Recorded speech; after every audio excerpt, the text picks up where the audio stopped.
Content creation can include anything from coming up with a great tagline to capturing quality images, recording songs, videos, and more. For this class, we'll focus on text-based content, also known as website copy. However, the same tips can be applied no matter what form of content you're creating. Let's start with understanding what makes good web content. Good web content delivers a message or expresses something to site visitors effectively. Good web content is clear, concise, interesting, and not fluffy. Here are some tips for creating good website content.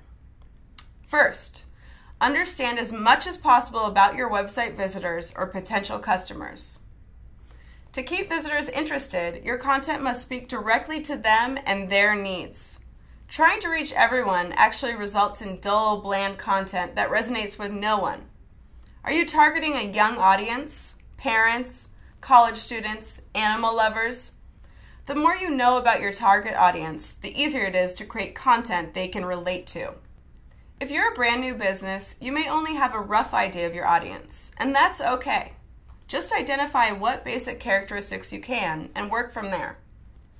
A persona is a model used to conceptualize or visualize a typical customer or website visitor.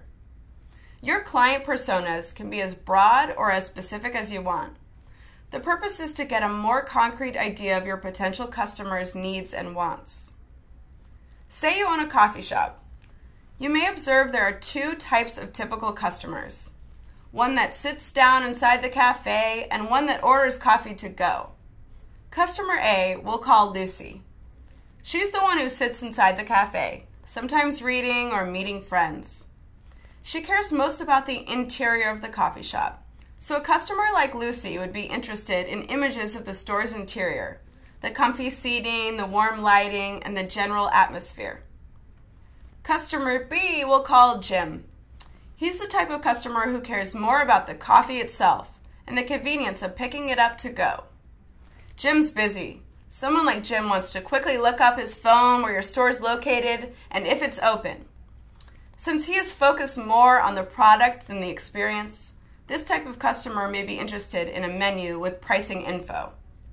In this example, we created two personas. We could have stuck with just one.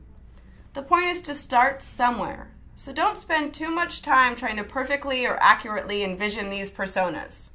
Use them as tools, not distractions. Next, we want to make sure the main messages of the site are clear as day. Remember earlier when we defined our main calls to action? Those are also a type of message, but they are specific instructions for site visitors. Here, when I describe the key messages of a website, I'm actually describing the key messages of your brand or business. If you have a tagline, a mission statement, or company values, these are helpful starting points. Your key messages can be rational, like product features or benefits, or emotional, promising a feeling or to satisfy a craving.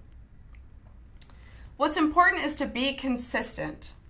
Make it easy for visitors to understand your product or service by using the same language throughout the whole site.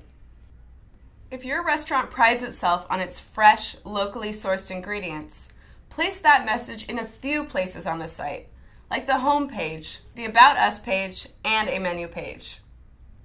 It's also useful to define your key messages as a guide for the rest of your content.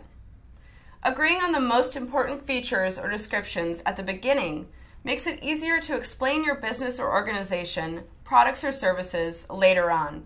And you can ensure that everything speaks the same language.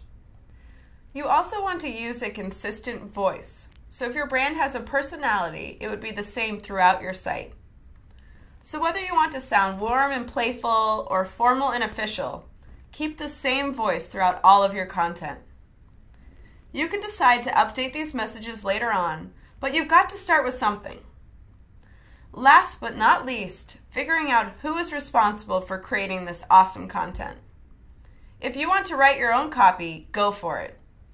But if writing's not your thing, find a friend or family member who can. Depending on the amount of content you need and if you have a budget to spend, you can also consider hiring a third-party provider to write professional copy for you. As for images and photography, Wix provides a ton of free content totally safe for you to use on your site. You can also try taking your own pictures, or call that friend who's learning photography and looking for an opportunity to put his skills to use. There are also third-party providers of imagery such as stock libraries. The point is to make it someone's job, you, your business partner, someone supporting you in your project, to produce or find the content on your list. At this stage, click the link on your screen. Download and save this file onto your computer. It's a place for you to outline a few notes or bullet points to define A, your audience, B, a list of the main messages, values, taglines, or ways to describe your products or services, and C, a list of things you'll need to produce, whether it's taking pictures, shooting videos, asking for testimonials, etc. This will be your to-do list that you'll use to build a better website strategically.